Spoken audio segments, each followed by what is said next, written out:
ಎಲ್ಲರಿಗೂ ನಮಸ್ಕಾರ ಸ್ನೇಹಿತರೆ, welcome to our channel. So friends, ಇವತ್ತು ಡಯಟ್ ವಿಡಿಯೋ ಅಂತ ಏನಿಲ್ಲ. ಸೊ ಒಂದಷ್ಟು ನಾನು ನನಗೋಸ್ಕರ ಒಂದಷ್ಟು ಪ್ರಿಪೇರ್ ಮಾಡ್ಕೊಂಡಿರೋ ಟಿಪ್ಸನ್ನ ಹೇಳ್ತಾ, ಸೊ ಡೇ ಫುಲ್ ಹೇಗೆಲ್ಲ ಹೋಯಿತು, ಏನು ಈ 2 ಡೇಸಲ್ಲಿ ಎಷ್ಟೆಲ್ಲ ಬ್ಯುಸಿಯಾಗಿದ್ದೀನಿ ಏನು ಅನ್ನೋದ್ರ ಬಗ್ಗೆನೇ ಇರುತ್ತೆ. ಸೊ ಯಾವುದಾದ್ರೂ ಒಂದು ವ್ಲಾಗ್ ಆಗ್ತಾ ಇರಿ ಅಂತ ಹೇಳ್ತಾ ಇರ್ತೀರಲ್ಲ, ಸೊ ಅದಕ್ಕೆ ಪಾಪ ನಿನ್ನೆ ಒಬ್ಬರು ಸಿಸ್ಟರ್ ಕೇಳಿದ್ರಿ, ನೀವು ಡಯಟ್ ವ್ಲಾಗ್ ಹಾಕಿ ಅಂತ. ದಯವಿಟ್ಟು ಕ್ಷಮೆ ಇರಲಿ. ಅದಕ್ಕೂ ಮೊದಲು ನನ್ನ ವೆಂಕಟೇಶ್ವರ ಸ್ವಾಮಿ ಹೇಗಿದೆ ನೋಡಿ. ಸೊ ನಾನು ಕತ್ಲಲ್ಲಿ ಲೈಟ್ ಬರೀ ದೇವ್ರಿಗೆ ಮಾತ್ರನೇ ಲೈಟ್ ಹಾಕೋದು ಹೇಗಿರುತ್ತೆ ನೋಡಿ ಅಂತ ತೋರಿಸ್ತೀನಿ ಅಂತ ಹೇಳಿದ್ನಲ್ಲ. ಸೊ ಸೂಪರಾಗಿದೆ ಅಲ್ವಾ, ತುಂಬ ಚೆನ್ನಾಗಿದೆ. ನನಗೆ ಯಾವಾಗಲೂ ನೋಡ್ತಾ ಇದ್ದಾಗೆಲ್ಲ ಖುಷಿಯಾಗೋಗುತ್ತೆ. ಸೊ ಇನ್ನು ನೆನ್ನೆಗೂ ಇವತ್ತಿಗೂ ಸೇಮ್ ವೆಯ್ಟ್. ಮೊನ್ನೆ 73.800 ಏನೋ ಇದ್ನಲ್ಲ, 800 900 800 ಇದ್ದೆ.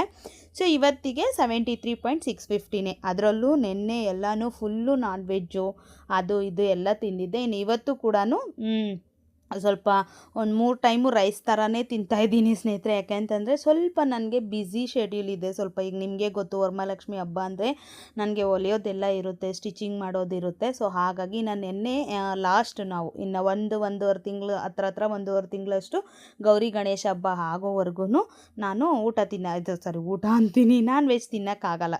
ಬರೋ ತಿಂಗಳು 14ಕ್ಕೆ ಅನಿಸುತ್ತಲ್ವಾ ಹಬ್ಬ. ಸೊ ತಿನ್ನೋಕ್ಕಾಗಲ್ಲ ಅಲ್ಲಿವರೆಗೂ ಅಲ್ಲ, ಆಲ್ಮೋಸ್ಟ್ ಅದಾದಮೇಲೂ ಕೂಡ ಒಂದು 1 ವೀಕೋ ಇಲ್ಲ 3-4 ಡೇಸೋ ಆ ಥರ ತಿನ್ನೋಕ್ಕಾಗಲ್ಲ. ಸೊ ಹಾಗಾಗಿ ನೆನ್ನೆ ಸ್ವಲ್ಪ ಬೆಳಗ್ಗೆನೇ ಬಿರಿಯಾನಿ ಮತ್ತು ಚಾಪ್ಸ್ ಮಾಡ್ಕೊಂಡಿದ್ದೆ, ಮಧ್ಯಾಹ್ನವೂ ಅದನ್ನೇ ತಿಂದ್ವಿ, ಸಾಯಂಕಾಲ ಎಗ್ ಪಪ್ಸು ಆ ಥರ ಎಲ್ಲ ತಿಂದೆ. ಸೊ ಇನ್ನು ಇವಾಗ ನನಗೆ ಸ್ವಲ್ಪ 17ಗೆ ಪೀರಿಯಡ್ಸ್ ಇರೋದು. 1-2 ದಿನ ಮುಂಚೆ ಆದರೂ ಕೂಡ ನನಗೆ ತುಂಬ ಹೆಲ್ಪ್ ಆಗುತ್ತೆ ಲಕ್ಷ್ಮಿ ಹಬ್ಬಕ್ಕೆ, ಕ್ಲೀನಿಂಗಿಗೆ, ಅದಕ್ಕೆ ಅಂತ ಎಲ್ಲ ಹೇಳಿಬಿಟ್ಟು ಸ್ವಲ್ಪ ಟಿಪ್ಸ್ನ ಫಾಲೋ ಮಾಡ್ತಾ ಇದ್ದೀನಿ. ಸೊ ನೀವೆಲ್ಲ ಟಿಪ್ಸ್ ಹೇಳ್ತೀರಾ ಅಂತ ಕೂಡ ಅಂದ್ಕೋಬೋದು, ಯಾಕಂತಂದರೆ ನಾನು ಏನೇ ಪ್ರಯತ್ನ ಪಟ್ಟರು ವೆಯ್ಟ್ ಲಾಸ್ ಆಗ್ತಾಯಿಲ್ಲ ಅಂತ. ಸೊ ನಾನು ಆಗ್ತೀನಿ ಸ್ನೇಹಿತರೆ, ನೀವು ನೋಡ್ಬೋದು 1 or 2 kgs ಜಾಸ್ತಿ ಆಗಿರ್ತೀನಿ, ಮತ್ತೆ ಕಡಿಮೆ ಆಗಿರ್ತೀನಿ, ಮತ್ತೆ ಎಲ್ಲಾದರೂ ಹೋಗೋ ಟ್ರಿಪ್ಪುಗಳ ಮೇಲೆ ನನಗೆ ಬಂದಿದೆ ನೋಡ್ರಿ, ಆ ಥರ ಆಗ್ತಿದೆ. ನಾನು ಆವಾಗ 2 years ಬ್ಯಾಕು ಮಾಡಿದಾಗ ಎಲ್ಲೂ ಹೋಗ್ತಾ ಇರಲಿಲ್ಲ, ಅಷ್ಟು ಸ್ಟ್ರಿಕ್ಟಾಗಿ ಮಾಡ್ತಾಯಿದ್ದೆ. ಎಲ್ಲೂ ಹೋಗ್ತಾ ಇರಲಿಲ್ಲ ಅಂದರೆ ಆ ಥರ ಸಂದರ್ಭಗಳು ಇರ್ತಾ ಇರಲಿಲ್ಲ. ಬಟ್ ಇತ್ತೀಚೆಗೆ ಓಡಾಟ ಜಾಸ್ತಿ ಆಗಿಬಿಟ್ಟಿದೆ ನಂದು.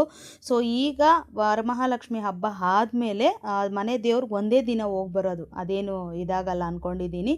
ಜಸ್ಟ್ ಹೋಗೋದು ಬರೋದು ಅಷ್ಟೇ, ಹಾಫ್ ಡೇ ಒಂದು ಮುಕ್ಕಾಲು ಡೇ ಆಗ್ಬೋದು. ಸೊ ಅಷ್ಟು ಬಿಟ್ಟರೆ ಇನ್ನೆಲ್ಲೂ ಹೋಗೋ ಪರಿಸ್ಥಿತಿ ಇಲ್ಲ, ಓಕೆನಾ. 1-2 ತಿಂಗಳು ಎಲ್ಲೂ ಹೋಗ್ದಿರ ಅಟ್ಲೀಸ್ಟ್ ದೀಪಾವಳಿ ಅಷ್ಟರೊಳಗಾದರೂ 65 ಬರಬೇಕು ಅಂದ್ಕೊಂಡಿದ್ದೀನಿ.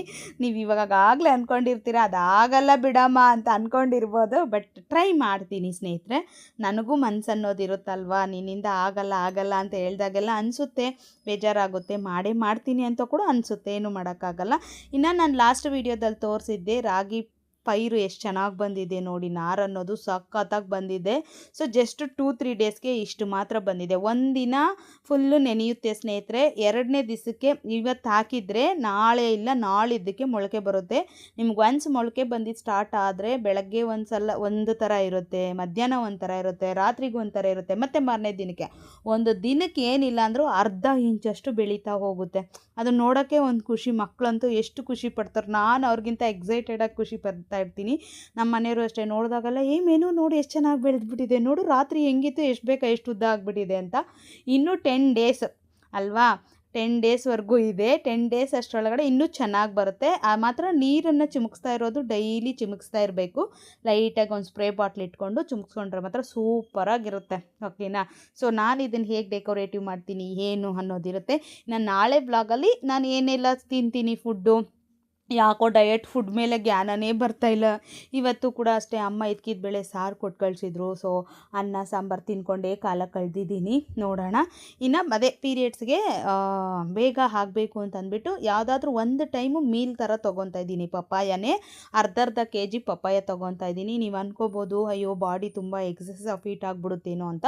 ಬಟ್ ಈ 3-4 ಡೇಸ್ ತೊಗೊಳೋದ್ರಿಂದ ನನ್ನ ಬಾಡಿ ಏನೂ ಆಗಲ್ಲ, ಯಾಕಂದರೆ ನಮ್ಗೆ ಇವಾಗ ಅನಿವಾರ್ಯ. ಸೊ ಹಾಗಾಗಿನೇ ತೊಗೋಬೇಕು. ಇನ್ನು ಈ ಕಷಾಯ ಏನಪ್ಪ ಅಂತಂದರೆ, 1-2 ಟೇಬಲ್ ಸ್ಪೂನಷ್ಟು ಕಾಳು, ಒಂದು ಚಿಕ್ಕ ಗಾತ್ರದಷ್ಟು ನಿಂಬೆಹಣ್ಣಷ್ಟು ಶುಂಠಿ, 1 ಟೇಬಲ್ ಸ್ಪೂನಷ್ಟು ಬೆಲ್ಲ, ಅದಾದಮೇಲೆ 1/4 ಟೀ ಸ್ಪೂನಷ್ಟು ಅರಿಶಿನ, ಇಷ್ಟನ್ನು ಹಾಕಿ ನೋಡಿ. ಶುಂಠಿ, ಕಾಳು, ಅರಿಶಿನ ಚೆನ್ನಾಗಿ 2 ಲೋಟ ನೀರನ್ನ 1 ಲೋಟ ಬರೋ ತನಕ ಕುದಿಸ್ಕೋಬೇಕು. ಸೊ ಇದನ್ನು ನೈಟ್ ಕುಡಿಯೋದ್ರಿಂದ ಸ್ವಲ್ಪ ಪೀರಿಯಡ್ಸ್ ಅನ್ನೋದು ಬೇಗ ಬರುತ್ತೆ ಅಂತ ನಾನು ಕೇಳ್ಪಟ್ಟಿದ್ದೀನಿ. ಹಾಗೆ ಇವತ್ತಿಂದ ಎಳ್ಳುಂಡೆ ಕೂಡ ತಿಂತಾಯಿದ್ದೀನಿ. ಸೊ ಇಷ್ಟೆಲ್ಲ ಕಷ್ಟಪಡಬೇಕಾ, ಆದಾಗ ಮಾಡ್ಕೋಬೋದಲ್ವಾ ಅಂತ ಕೂಡ ಅಂದ್ಕೋಬೋದು. ನನಗೆ ಆಲ್ರೆಡಿ ನನಗೆ ಹೋಪ್ ಇದೆ ಸ್ನೇಹಿತರೆ. ಯಾಕಂತಂದರೆ ಪ್ರತಿ ವರ್ಷವೂ ನನಗೆ ಈ ಥರ ಬಂದಿಲ್ಲ, ಯಾವತ್ತೂ ನನ್ನ ಹಬ್ಬದಲ್ಲಂತೂ ಆ ಥರ ಆಗಿ ಕೂತಿಲ್ಲ. ಈ ವರ್ಷ ಕೂಡ ನನಗೆ ಹೋಪ್ ಇದೆ. ಆದಷ್ಟು ನಾವು ಟ್ರೈ ಮಾಡೋಣ ಅಂತ ಅಷ್ಟೇ, ಇನ್ನೇನಿಲ್ಲ. ಅದಕ್ಕೋಸ್ಕರನೇ. ಸೊ ಇದಾದಮೇಲೆ ಇನ್ನೊಂದು ಬೆಟ್ಟದ ನೆಲ್ಲಿಕಾಯಿ ಜ್ಯೂಸ್ ಜಾಸ್ತಿ ಕುಡಿತಾ ಇರೋದ್ರಿಂದ, ದಿನಕ್ಕೆ 1 ಟೈಮ್ ಆದರೂ ಕುಡಿಯೋದ್ರಿಂದ ಅದು ಕೂಡ ಸ್ವಲ್ಪ ಹಾರ್ಮೋನ್ನ ಸ್ವಲ್ಪ ಫಾಸ್ಟ್ ಮಾಡಿ ಸ್ವಲ್ಪ ಪೀರಿಯಡ್ಸ್ಗೆ 1 or 2 ಡೇಸ್ ಮುಂದೆ ಆಗ್ಬೋದು ಅನ್ನೋ ಇದರಿಂದ ಬೆಟ್ಟದ ನೆಲ್ಲಿಕಾಯಿ ಜ್ಯೂಸ್ ಕೂಡ ತೊಗೊತಾ ಇದ್ದೀನಿ ಸ್ನೇಹಿತರೆ. ಸೊ ಇದಿಷ್ಟು. ಇನ್ನು ನಾಳೆಯಿಂದ ನಾನು ಅದೇ ಹೇಳ್ತಾ ಇದ್ದೀನಲ್ವ, ನಾಳೆ ನಾನು ಅಮ್ಮನವ್ರಿಗೆ ಯಾವ ಸ್ಯಾರಿ ತೊಗೊಂಡು, ಯಾಕಂದರೆ ಆಮೇಲೆ ಪೀರಿಯಡ್ಸ್ ಏನಾದರೂ ಆಗೋಗ್ಬಿಟ್ರೆ ನಾನು ಅದನ್ನೆಲ್ಲ ಮುಟ್ಟೋಕ್ಕಾಗಲ್ಲ. ಸೊ ನಾನು ನಾಳೆ ಅಮ್ಮನವ್ರಿಗೆ ಯಾವ ಸ್ಯಾರಿ ತೊಗೊಂಡಿದ್ದೀನಿ, ನಾನು ಯಾವ ಸ್ಯಾರಿ ತೊಗೊಂಡಿದ್ದೀನಿ, ನನ್ನ ಡ್ರೀಮ್ ಸ್ಯಾರಿ ಅಂತ ಹೇಳಿದ್ನಲ್ವ, ಸೊ ನಾನು ಯಾವ ಸ್ಯಾರಿ ತೊಗೊಂಡಿದ್ದೀನಿ, ಯಾವ ಜೆಲ್ಸ್ ತೊಗೊಂಡಿದ್ದೀನಿ ನನಗೋಸ್ಕರ, ಆ್ಯಂಡ್ ತೇಜುಮಗೆ ಯಾವುದೆಲ್ಲ ಹೊಲಿದಿದ್ದೀನಿ ಅನ್ನೋದು ಒಂದು ಫುಲ್ ವೀಡಿಯೋ ಇರುತ್ತೆ. ಒಂದು ವೀಡಿಯೋ ಥರ ಹಾಕಿದ್ರೆ ಅದು ನಿಮಗೂ ಕೂಡ ಸ್ವಲ್ಪ ಎಲ್ಲ ಒಂದು ಕಡೆ ಚೆನ್ನಾಗಿ ಅನಿಸ್ಬೋದು ಅಂದ್ಕೊಂಡಿದ್ದೀನಿ. ಸೊ ಇಷ್ಟ ಇರೋರು ಖಂಡಿತವಾಗ್ಲೂ ವಾಚ್ ಮಾಡಿ ವೀಡಿಯೋನ, ಇಲ್ಲ ಅನ್ನೋರು ದಯವಿಟ್ಟು ಸ್ಕಿಪ್ ಮಾಡಿ. ಡಯಟ್ ವ್ಲಾಗ್ಸ್ ಬರೋದು ಮಾತ್ರ ನನಗೆ ಹಬ್ಬ ಆಗಿ ಒಂದು 2 to 3 ಡೇಸ್ ರೆಸ್ಟ್ ತೊಗೊಂಡು ಆದಮೇಲೆ ನಾನು ಮಾಡೋಕ್ಕಾಗೋದು. ಯಾಕೆಂತಂದರೆ ಕಂಟಿನ್ಯೂಸ್ ಆಗಿ ಕೆಲಸ ಇದೆ ಸ್ನೇಹಿತರೆ, ಸ್ಟಿಚಿಂಗು, ಮನೆ ಕೆಲಸ, ಇನ್ನು ನಾಳೆಯಿಂದ ಕ್ಲೀನಿಂಗ್ ಬೇರೆ ಇಟ್ಕೊಂಡಿದ್ದೀನಿ. ಮಧ್ಯದಲ್ಲಿ ಏನಾದರೂ ಪೀರಿಯಡ್ಸ್ ಆಗಿಬಿಟ್ರೆ ನಾನು ಸ್ಟಿಚಿಂಗ್ ಅಂದ್ಕೊಂಡು ಅದು ಇದು ಇದ್ದೇ ಇರುತ್ತೆ, ನಾನು ಏನು ಮಾಡಲಿ ಅಲ್ವಾ. ಸೊ ಕೆಲಸನೇ ಕಾಯಕವೇ ಕೈಲಾಸ ಅಂದಂಗೆ ಕೆಲಸನೂ ಮಾಡಬೇಕು, ಇತ್ಲಾಗೆ ಎರಡನ್ನೂ ಬ್ಯಾಲೆನ್ಸ್ ಮಾಡಬೇಕು. ಇನ್ನು ಹಬ್ಬ ಅಂದರೆ ಗೊತ್ತಲ್ವಾ. ಅದೇ ಪ್ರಿಪ್ರೇಷನ್ ಬಗ್ಗೆ ಮಾತ್ರ ವ್ಲಾಗ್ಸ್ ಎಲ್ಲ ಹಾಕ್ತಾ ಇರ್ತೀನಿ, ಯಾಕಂತಂದರೆ ಯಾರಿಗಾದರೂ ಹೆಲ್ಪ್ ಆಗ್ಬೋದು ಅಂತ. ಓಕೆನಾ. ಇದೆಲ್ಲ ಆಡಂಬರ ನೀವು ನಮಗೂ ತೋರಿಸೋದು ಆ ಥರ ಎಲ್ಲ ಅಂದ್ಕೋಬೇಡಿ. ನನ್ನ ಖುಷಿಗೆ ನಾನು ಈಗ ಯಾರೇ ಆಗಲಿ ನನ್ನ ಫ್ರೆಂಡ್ಸ್ ಹತ್ರನೂ ಅಷ್ಟೇ, ನೋಡ್ರೆ ಇದು ತೊಗೊಂಡಿದ್ದೀನಿ ಚೆನ್ನಾಗಿದೆಯಾ ಅಂತ. ಸೊ ಆ ಥರ ನಿಮ್ಮ ಜೊತೆ ಶೇರ್ ಮಾಡ್ಕೊತಾ ಇದ್ದೀನಿ ಅಷ್ಟೇ. ಓಕೆನಾ.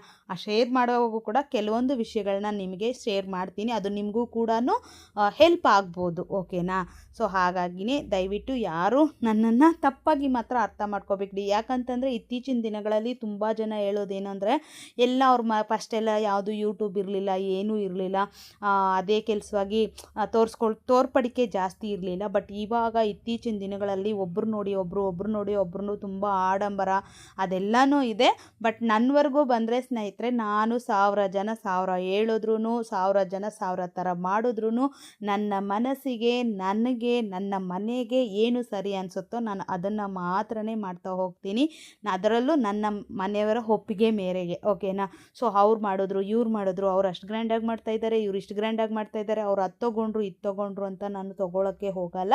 ಸೊ ನನ್ನ ಮನೆಗೆ ನನಗೇನು ಸೂಕ್ತ ಅನಿಸುತ್ತೋ ಅದೇ ಮಾಡೋದು. ನಿಮಗೂ ಕೂಡ ನಾನು ಅದೇ ಟಿಪ್ ಕೊಡ್ತೀನಿ.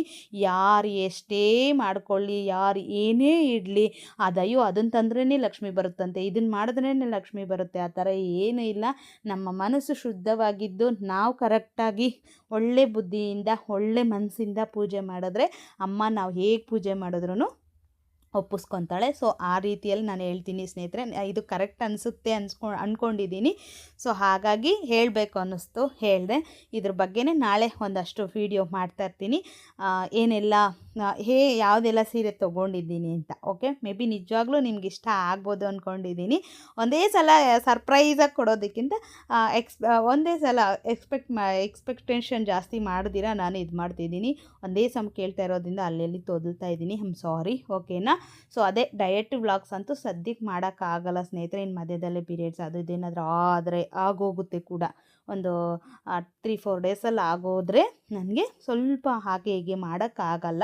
ಸೊ ಹಾಗಾಗಿ ಬರೀ ಸ್ಟಿಚಿಂಗೇ ಇರುತ್ತೆ, ಸ್ಟಿಚಿಂಗು ಅದು ಇದು ಅಂತ. ಸೊ ಆ ಮಧ್ಯದಲ್ಲಿ ನಾನು ಎಷ್ಟು ಸಾಧ್ಯ ಆಗುತ್ತೋ ಅಷ್ಟು ವ್ಲಾಗುಗಳು ಕೂಡ ಮಾಡ್ತೀನಿ. ಸೊ ಒನ್ಸ್ ನನಗೆ ಅದೆಲ್ಲ ಇದಾದಮೇಲೆ ಖುಷಿಯಾಗಿ ಸ್ಟಾರ್ಟ್ ಮಾಡ್ತೀನಿ. ಓಕೆನಾ. ಡಯಟ್ ಎಲ್ಲ ಥರದ್ದು ನಾನು ಕೂಡ ಅದೇ ಹೇಳಿದ್ನಲ್ವ, ಮಾಡಬೇಕು ಸ್ನೇಹಿತರೆ. ನನಗೂ ಕೂಡ ತುಂಬ ಆಸೆ ಇದೆ ಸಣ್ಣ ಆಗಬೇಕು ಅಂತ. ಬಟ್ ಏನೋ ಮನಸ್ಸು ಕೇಳ್ತಾ ಇಲ್ಲ, ಎಲ್ಲ ತಿನ್ನಬೇಕು ಅಂತ. ಅಂದರೆ ಈ ಟೈಮಲ್ಲಿ ಸ್ವಲ್ಪ ಬ್ಯುಸಿ ಇದ್ದೀನಲ್ವ. ಸೊ ಹಾಗಾಗಿ ಒನ್ಸ್ ನಾನು ಅದನ್ನು ಸ್ಟಾರ್ಟ್ ಮಾಡಿಕೊಂಡ್ರೆ ಒಂದು 3 kg ಕಮ್ಮಿ ಆದರೂ ಸಾಕು. ಓಕೆ. ನೆಕ್ಸ್ಟ್ ವೀಡಿಯೋದಲ್ಲಿ ಸಿಗ್ತೀನಿ ಸ್ನೇಹಿತರೆ, ನಾಳಿನ ವೀಡಿಯೋದಲ್ಲಿ ಸಿಗ್ತೀನಿ. Okay. Thank you for watching.